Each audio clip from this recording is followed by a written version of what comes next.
Throughout history, conquest and control of the high seas has remained a crucial factor in the building and maintaining of some of humanity's greatest empires. The end result has been the construction of mighty warships and vast fleets, a hallmark of any good civilization's power and supremacy. The stories and exploits of some of these great vessels and their crews still live on today, serving to captivate and intrigue us decades or even centuries later. But scouring the vast history of naval endeavours reveals an equal number of ships that, by all accounts, are total failures.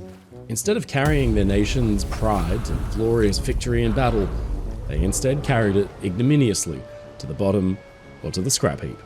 From Soviet submarines that poisoned their own crews with radiation sickness, to Austro-Hungarian dreadnought battleships with paper-thin anti-torpedo protection, and a pioneering ironclad that served as little more than an expensive white elephant. Ladies and gentlemen, I'm your friend Mike Brady from Oceanliner Designs, and these are 3 more of the worst warships from history. So just how do you design a submarine that irradiates its own crew? Well, to understand that, we need to turn our attention to the Soviet Navy in the 1950s during a time of unprecedented technological one-upsmanship. The spirit of international competition is undoubtedly a main driving force for innovation and technological advancement, but sometimes, when one finds themselves lagging behind their opponent, the desire to rapidly catch up and push ahead can lead to cutting corners, poor choices, and disastrous results. This is the scenario that the Soviet Union found itself in during the early 1950s, when news that a new, nuclear-powered American submarine was in development had hit. Soviet leader Joseph Stalin had actually banned the research of nuclear reactors for use in ships for fear that the investment of time, materials, and manpower into such a project would detract from the USSR's ultimate goal of constructing its own nuclear weapons. But with the American nuclear submarine project progressing at a surprisingly rapid rate, Stalin was eventually convinced that the mighty Soviet Navy needed a nuclear-powered submarine of its own to counter the threat. Though the Americans were already years ahead in the design and development of their submarine, Soviet engineers needed a shortcut. Luckily for them, one of Stalin's earlier decrees now gave them the leg up they needed. In 1952, he had ordered the design and construction of a submarine capable of launching the massive T-15 Tsar nuclear-tipped torpedo against American coastal cities. Named the Project 627 Kit, this doomsday sub, which was already in development at SKB 143, later the Malakit Design Bureau, was originally intended to be a conventional diesel-electric boat. But with Stalin's new order, plans were hastily drawn up to convert the already ambitious project into the Soviet Union's first nuclear-powered submarine. However, with the death of Stalin a year later, in 1953, the future of the project seemed uncertain because the Communist Empire entered a period of systematic change under the new leadership of Nikita Khrushchev. However, the new boss of the Soviet Union still saw value in the project, and with Admiral Kuznetsov in charge of the Soviet Navy, the work continued. The ridiculous 100 megaton nuclear torpedo was out, however, as sanity and reason thankfully prevailed, and the Soviet Politburo was convinced to scrap the absolutely insane weapon for a more conventional attack submarine instead. On paper, the new sub was an absolute monster that far outclassed its American counterparts. With 2 nuclear reactors generating an estimated 140 megawatts of power, that's around 70,000 shaft horsepower for its twin screws, Project 627A, as it was now called, with the NATO codename November, could now reach a staggering submerged top speed in excess of 30 knots. This incredible speed, which far outclassed the early American nuclear submarines like the USS Nautilus and Seawolf, was further aided by advancements made in her hull design. The sub featured a heavily rounded bow section and sail, making it far more hydrodynamic than both its predecessors and American rivals. Those had kept with a more traditional and conservative raked bow, which limited their underwater performance. The revised November class was also heavily armed, with the removal of the massive single tube for the T-15 Tsar-type nuclear torpedo, granting space for 6 additional conventional 533mm or 21-inch torpedo tubes. This brought the total number up to 8, with space in the compartment for 20 additional reloads. This made the November class a rather formidable opponent for the time and represented a vast leap forward for the Soviets, who now appeared to be decisively ahead of the United States in the rapidly expanding nuclear submarine arms race.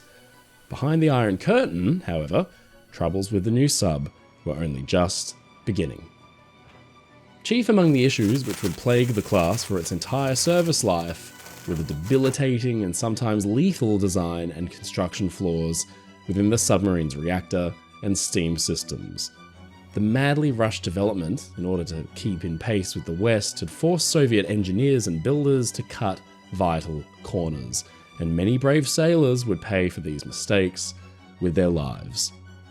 The November's reactor, the VMA, was a fundamentally flawed design right from the beginning. So much so that the commander of the K3, the lead November-class submarine, LG Osipenko, described it as unreliable but very tenacious, owing to its sizable power output. Part of the issue stemmed from the fact that very few people in the Soviet Union, or in the world for that matter, had any actual experience building nuclear reactors, much less building small-scale reactors designed to fit in a submarine and operate at sea. Construction of the K3 required delivery of specialized equipment from over 80 different plants throughout the USSR, many of which had little to no experience in working with these exotic and non-traditional materials, or in the unique building techniques specified in the design. Of particular difficulty were the many high-pressure pipelines needed to direct the superheated steam and water generated by the reactor. These pipes, while simple looking on the outside, are actually very precise parts that need to be manufactured to an exacting and uncompromising standard. Tragically, for the men who'd serve aboard these submarines, those standards designed to protect them had been thoroughly compromised. For starters, the wrong kind of steel had been used in the construction of the November's primary cooling circuit. Worse still, poor manufacturing techniques in the steam generators and the convoluted network of piping had led to microscopic cracking of critical high-pressure components in the submarine's power plant. With the considerable constant pressure these components were subject to when in use, these microscopic flaws would grow and grow until they reached the point of failure. At this point, the lives of everybody on board would be in danger, as the cramped confines of the small submarine would be filled with dangerous levels of radiation. The problem was so bad, in fact, that even in the best case scenario, and with careful, meticulous management, the November-class's steam generator system was only expected to last around 3,000 hours before a critical failure occurred and irradiated the crew. To put that into context, that's only 125 days. That's less time than the average single deployment of a modern-day nuclear submarine. Wiring was also a constant problem with the Novembers, as poor construction there led to a number of devastating fires throughout the class's service life. One of these incidents would send the November-class boat K8 to the bottom, along with 52 members of her crew, in what would go down as the greatest loss of life aboard a Soviet submarine during the entirety of the Cold War. With such huge fundamental flaws at its core, it's perhaps inevitable that the history of the November-class's service in the Soviet Navy is littered with disasters and painful tragedies.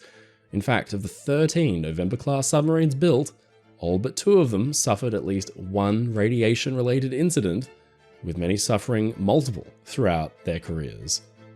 There are perhaps none of the 13 boats constructed that exemplify perfectly the many flaws and failings of the November class quite like the lead boat, the poor old K3. First laid down in September 1955 at the Severodvinsk plant along the coast of the White Sea, she had been completed and launched only 2 years later, in August 1957.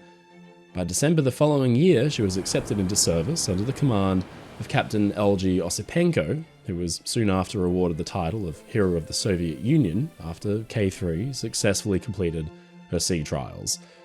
From there, K3's fledgling career continued its seemingly auspicious start as she was transferred to the brand new purpose-built nuclear submarine base of Zapadnaya Litsa in 1959.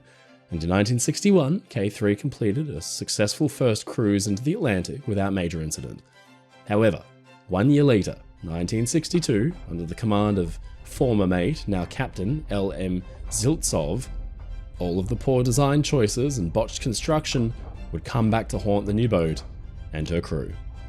The voyage, lasting from the 11th to the 21st of July, was by all outward appearances a grand success for the Soviet Union, as their brand new advanced nuclear submarine surfaced near the North Pole through the thick Arctic ice.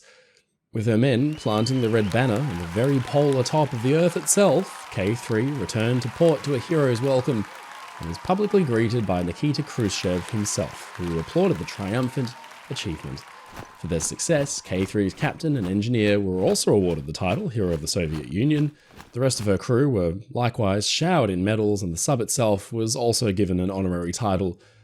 But despite the public glory and propaganda windfall, Khrushchev's smile hid the inescapable truth that this voyage had been nearly a humiliating disaster. In their book, called Nuclear Underwater Epic, K3's former captains Osipenko and Ziltsov paint a very different picture of events. According to the former commanders, K3 was barely being held together even at the start of the exercise. In her initial voyages, the boat proved to be so unreliable and shoddy that the crew had to be relentlessly drilled in maintenance, and performing complex repairs at sea had become the norm. The problems with the sub were so bad, in fact, that K3's engineer, Genrik Gasanov, reportedly pleaded to call off the trip to the North Pole due to the poor condition of the sub's power plant. But with a mission so crucially important to the Soviet Union's global image on the line, K3 was ordered to sea anyway. Problems began immediately, as one of K3's steam generators was so leaky that the crew were forced to completely shut it down and run on just one generator. In their book, Osipenko and Ziltsov report that K3 operated on just 1/3 of her total power, and the best she was able to make was just a paltry 60% of her total rated output, and that she was in fact completing most of the voyage using her backup diesel generators. But power was only one part of the issue, because the leaking steam not only slowed the submarine down, but it filled her compartments with deadly radiation. The crew tried their best to mitigate the situation by periodically circulating air between the compartments to prevent radiation from building up too much in one area. This had only limited effect though, because by the time the K3 returned from the voyage, many of her brave crew were suffering already from the effects of radiation sickness. This nightmarish problem with radiation would haunt K3 for the rest of her career, with the problem becoming so bad that from her third underway onwards, upon her return to port, a series of ambulances would be already waiting at the dock to carry away sick crew suffering from the effects of poisoning. But slowly cooking her own crew was not the end of the nightmare for K3, as on September 8th, 1967, she would be nearly destroyed by a devastating fire in her first and second compartments that would tragically claim the lives of 39 sailors.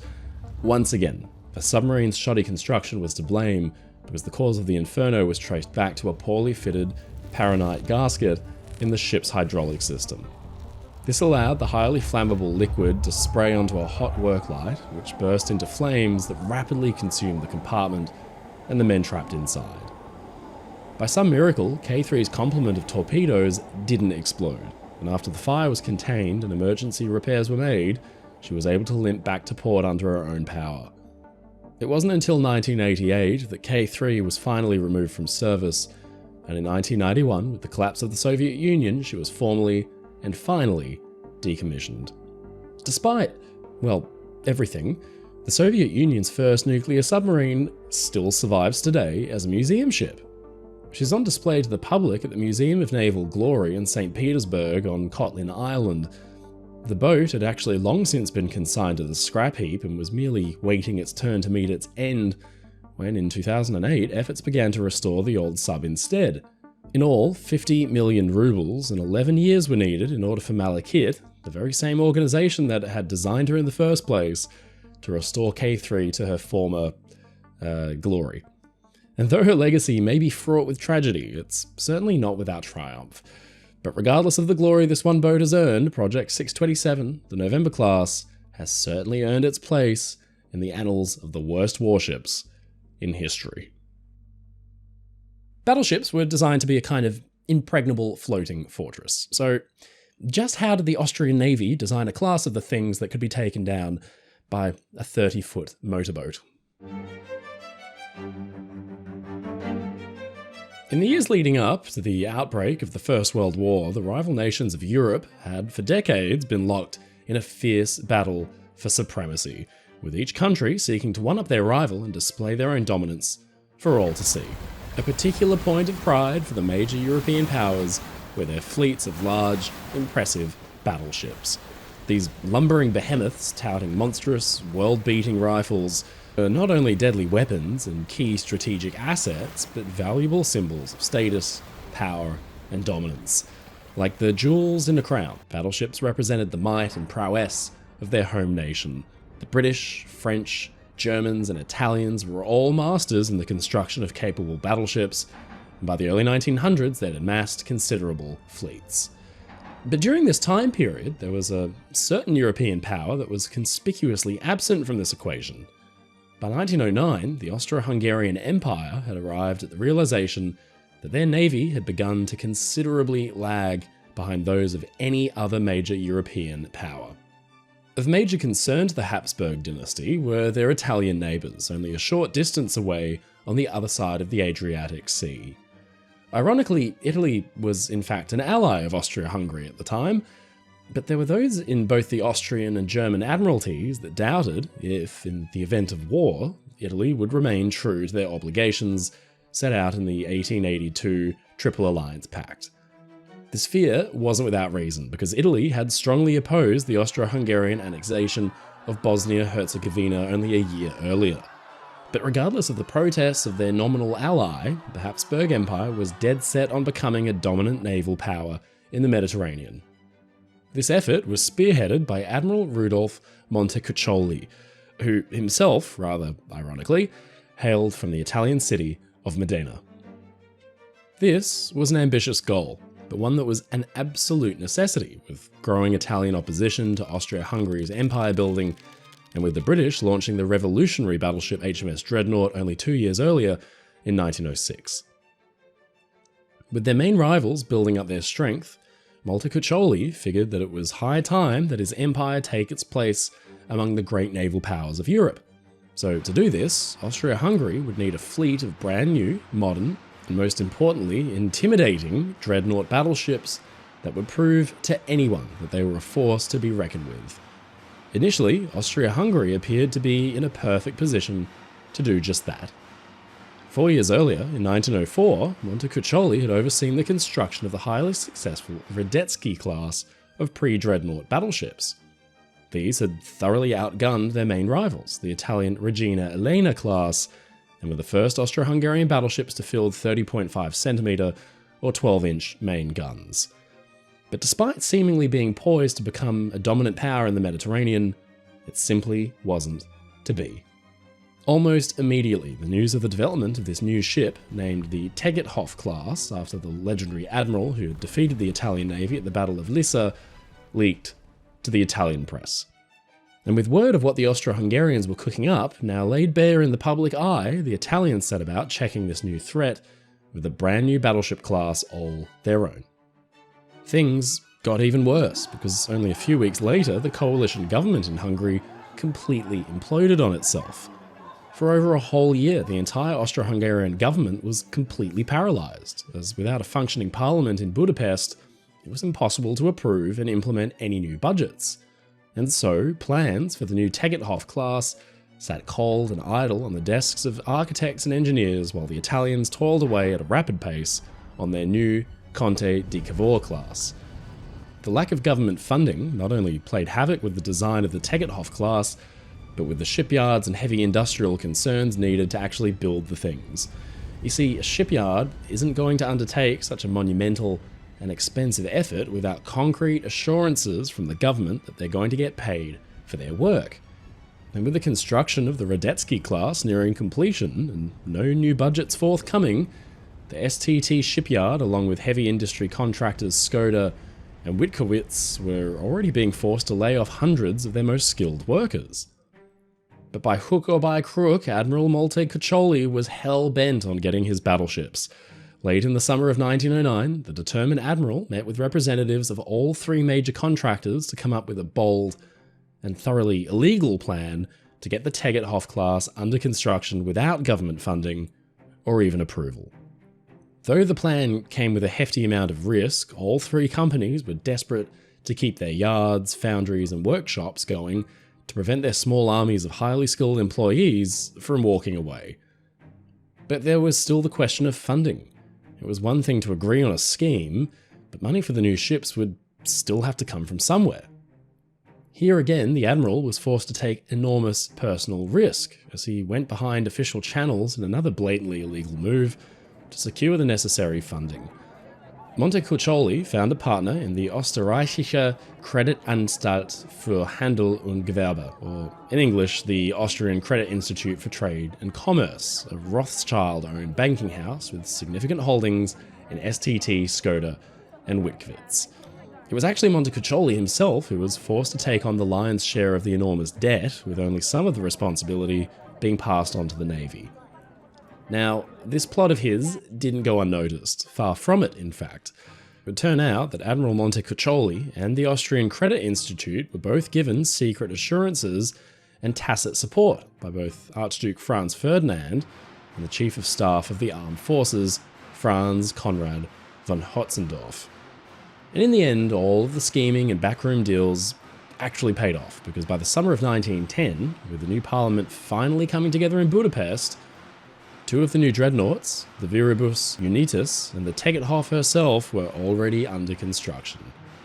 Incredibly, the new government actually bought Montecuccoli's cover story of the shipyards fronting the cost themselves in the blind hope of later receiving a proper contract. But with the government of the dual empire now formally convened and Italian progress on the Conte di Cavour class progressing at a rapid rate, proper funding for the rest of the Teggethoff class was formally secured. But the ships that would eventually end up sliding off the slipways would beg the question as to whether or not the entire Herculean effort to even build them had been worth it from the start, because events soon to come would prove that the Teggethoff class were some of the worst battleships ever put to sea. To understand why, we actually have to go back to the very start of the Teggethoff project itself. This incredible story centers around a single man, Siegfried Popper. He had been the chief designer of the Radetzky class, but he had retired from the Navy in 1907 in order to take up a lucrative consultation position at STT. He then found himself, yet again, in charge of a major design project after he was put at the helm of designing the new Tegetthoffs. Popper, who was already suffering from both failing eyesight and hearing, had his work cut out for him, because he was also instantly provided with a crippling dilemma. He had to come up with a design for a battleship that could outperform its Italian rivals while still adhering to a strict budget, which, at the time he started, didn't yet exist. But worse still, the previous budgets that had been passed had only allowed for relatively small battleships, and with the Italians building dreadnoughts using new triple gun turrets, rather than conventional double turrets, something had to give. Thankfully, the engineers at Skoda had thought ahead and had a scale model of a working triple turret already built. Scaling the design up for use on the Tegetthoffs proved a relatively simple matter. This not only improved the firepower of the new ships considerably, but was also hoped to save weight, as the ships could mount fewer turrets but retain the same number of guns. Now, while it's a sound theory, in practice, the supposedly economical turrets came in horribly overweight. So much so that the sheer bulk of the things caused warping and buckling of the battleship's hulls, which then had to be reinforced as a result. The matter of weight and size dominated the designs of the Teggethoff to the point that the vital armour defences present on nearly all of their piers were conspicuously absent. While the ships featured a relatively standard main belt armour of 280mm or 11 inches thick Krupp steel around the central citadel, that armour thinned considerably to 150mm or just 5.9 inches at the bow and stern. But the most shocking omission was the Teggethoff's almost complete lack of any effective underwater protection. By this point in naval history, the threat of torpedoes launched by submarines or small boats was both understood and feared by designers and engineers. And Popper would have known full well that the Italians possessed large numbers of these small motor torpedo boats.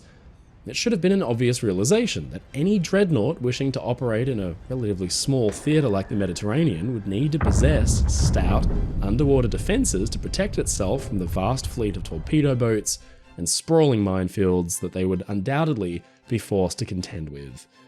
The Teggethoff's underwater defences, if they can even be called that, amounted to no more than 1.6 metres or 5 foot 3 inches of total protection.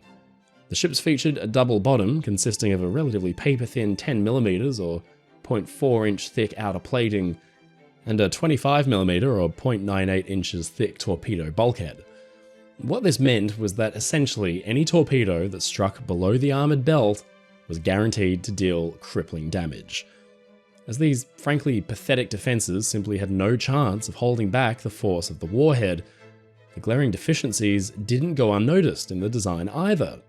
Montecuccoli actually had the plans for the Teggethoffs sent away to Germany to be reviewed by the legendary Grand Admiral Alfred von Tirpitz himself, who immediately pointed out the critical weaknesses in the design. That should have been a clear enough sign for Popper to get out his erasers and make some drastic changes. But while some of von Tirpitz's advice for the upper armour was heeded, inexplicably, no changes were made to the underwater defences. This glaring weakness would end up being the undoing of the Teggethoff class as a whole. During the Great War that followed, shortly after their construction, the weaknesses in their design would see half of the entire class sent to the bottom. And so it was that in the early morning hours of the 10th of June 1918, Captain Luigi Rizzo, in command of a small flotilla of motor torpedo boats, spotted the Austro-Hungarian dreadnought Svent Istvan rounding Santiago Island at a leisurely 14 knots. Concealed by an early morning fog, Captain Rizzo made a stealthy approach on the unsuspecting battleship and her screen of escorts, and once within range, he launched his torpedoes. Aboard the St. Istvan, the first sign of the attack was the boom of the two weapons slamming into the side of the hull. Though the crew fought valiantly to save their mortally wounded ship, the damage done by the warheads was simply too great for the flawed behemoth to withstand. Just after 6 AM, the once proud warship capsized and sank in an ignominious spectacle. This incredible moment was captured entirely on film, with dramatic footage showing the desperate crew sprinting along the hull of the ship as it gives up the fight and turns turtle. The Teggethoff class was meant to carry Austria-Hungary to the forefront of the premier naval powers of Europe. Instead, they ended up becoming perhaps one of the most conspicuous non-factors in the war they were meant to dominate, with a legacy not of glorious victory, but of ignominious, inevitable failure. And as for Siegfried Popper, the nearly blind and almost deaf naval architect who drew them up, well, in 1933 he was rather tragically struck and run over by a tram car that he neither saw nor heard. The American Civil War is just one of those conflicts that even to this day, well over 150 years later, continues to capture really the hearts and minds of professional and amateur historians alike. It inspires dedicated reenactors who kit themselves out in intricate outfits down to the most trivial detail. Thousands of books and historic works have been written and published on the war's most decisive and climactic battles. But less well known, though equally important, is the history of the war not just on land, but at sea. While most people think of the major highlighting events like the Battle of Gettysburg or Robert E. Lee's surrender of the Army of Northern Virginia at the Appomattox Courthouse, less often spoken of are the daring exploits of the Confederate blockade runners or the massive fleets of Union gunboats that fought tooth and nail for control of America's vast, twisting network of waterways.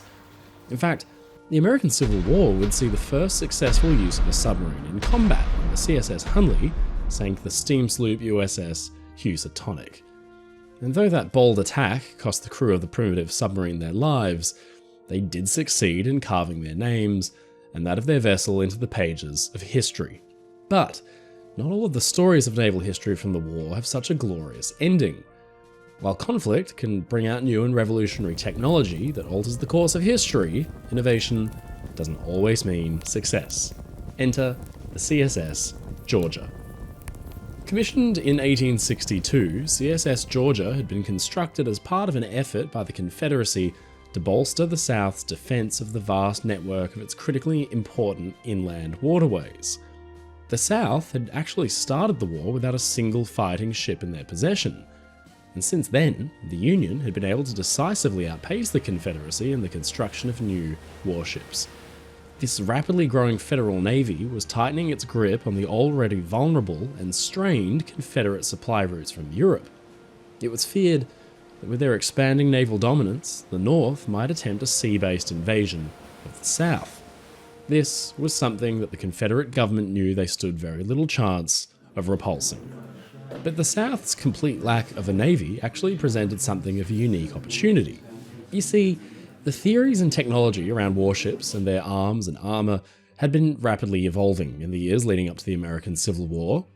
The first ever ironclad, the French Navy's Gloire, was launched in 1859, and it was already causing a paradigm shift in naval planning among all the great powers of Europe.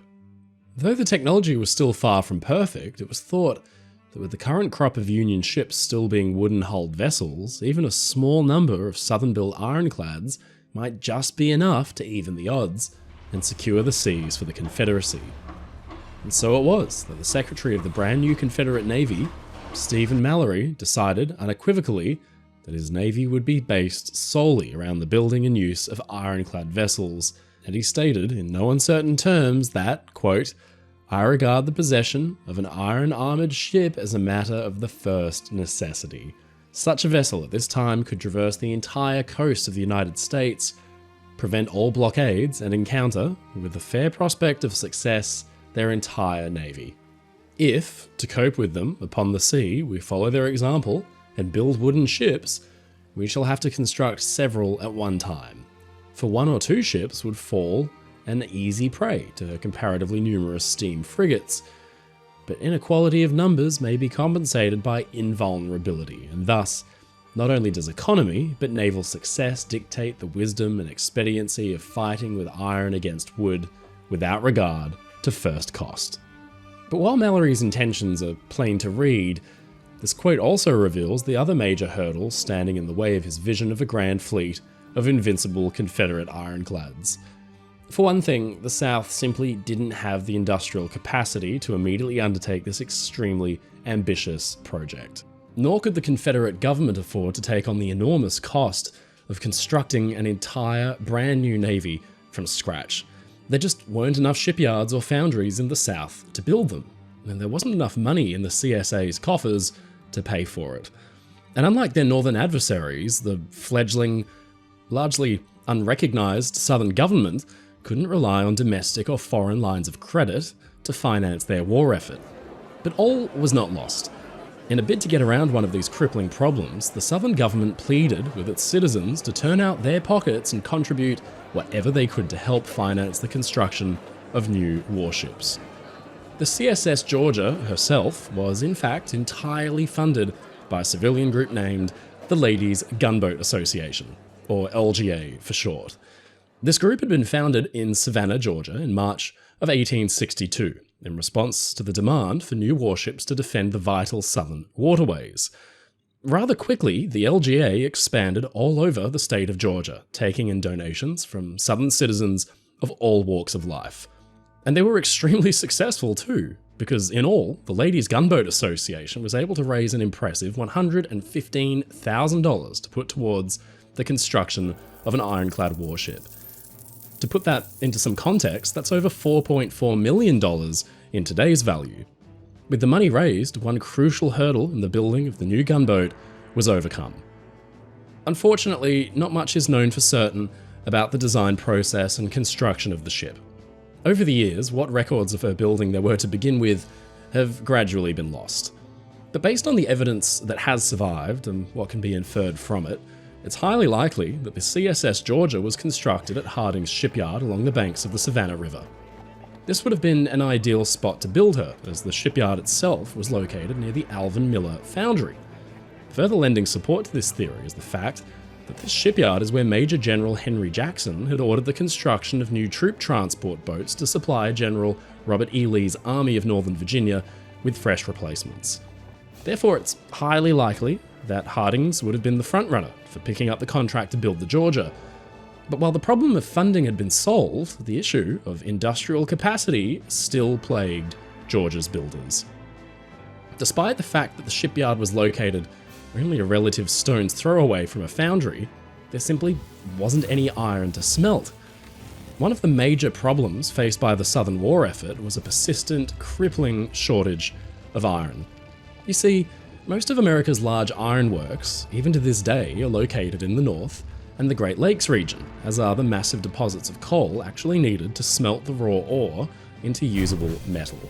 And with northern shipyards churning out more warships, including new and powerful ironclads of their own, the noose of the federal blockade was truly beginning to tighten. And the fears of a northern sea invasion were beginning to grow even greater. But here, a seemingly ingenious solution was found that would allow the ship's construction to be seen through. Rather than employ the costly rolled iron armour initially called for in Georgia's design, the Confederate builders instead used lengths of discarded train tracks, interlocked to create an improvised armoured casemate. Not only was this solution simpler and easier on the strained southern economy, it provided a substantial amount of protection against the cannons of the day. With both obstacles to her building now solved, construction could actually begin in earnest. But the work itself was in fact primarily carried out not by skilled shipbuilders, but by conscripted Confederate soldiers. In the 8th US Census, carried out in 1860, just before the war, there were only 546 shipyard workers spread amongst 33, mostly small independent yards, in the entirety of the South. With this comparatively microscopic shipbuilding industry, manpower and labour had to be drawn from the ranks of the army in order to have any hope of completing new projects. But with the efforts of hundreds of soldiers, many of whom were skilled tradesmen before the war, CSS Georgia entered the waters of the Savannah River on May 19, 1862. The ship was then moored for public viewing while the fitting out work was completed, and in July she made her first trial run. But here is where everything started to fall apart. Remember that genius solution of using iron rails in place of proper rolled armour? Well, as it turned out, the rails proved to be so heavy, in fact, that the ship could barely move under its own power. In the event of an actual engagement, the Georgia would be almost entirely useless in the face of the powerful northern ironclads that she would be expected to go up against. In the end, all of the time, energy, and effort of the men who built her and of the women who raised money all across the state of Georgia essentially amounted to nothing. The only possible use that could be found for her was to be permanently moored alongside the river defences of Fort Jackson. Here, in the event of a Northern Sea invasion, she may have had some value as a floating gun platform, but any hopes of the CSS Georgia sailing out to smash through the federal blockade were well and truly scuppered. And when the invasion did come to the city of Savannah, it came not from the sea, but from the land. 2 years later, in 1864, the army of Union General William Sherman, which had burned a path of bloody destruction straight through the heart of the Confederacy, came knocking on the gates of Savannah. And on December 21st, the city surrendered without resistance, thus putting a quiet end to the fiery and bloody campaign. Sherman's so-called March to the Sea had effectively ended any hope of continued Southern resistance.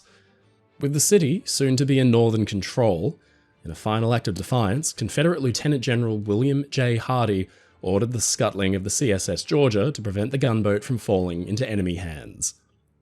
Though of what use the horribly underpowered, overweight vessel could have ever been to the Federal Navy is truly anybody's guess, while it may seem that the story of the CSS Georgia would end there, in an ignominious scuttling, there's actually another chapter to the tale. In 1968, just over 100 years after having been sunk, the wreck of the Georgia was rediscovered by a dredging team undertaking efforts to expand the harbour channel in the Savannah River. And in 1987, the wreck was formally added to the National Register of Historic Places. Here, she would rest until 2012, when the US Army Corps of Engineers would once again undergo efforts to expand the channel. By then, 148 long years had passed since the blighted ship's scuttling, and all that remained were several disjointed sections of her casemate, bits of rail sections, and the decaying remains of her steam engines, along with her complement of arms and ammunition. This time, rather than leave these valuable artifacts to rust away on the silt of the river bottom, the remains of the CSS Georgia were meticulously recovered for conservation and study. Thanks to these efforts, thousands of artifacts have been recovered and preserved that will serve to educate future generations. So, CSS Georgia did find a use after all, serving today as a kind of invaluable time capsule. But it has to be said, she still earned her place on the list of history's worst warships.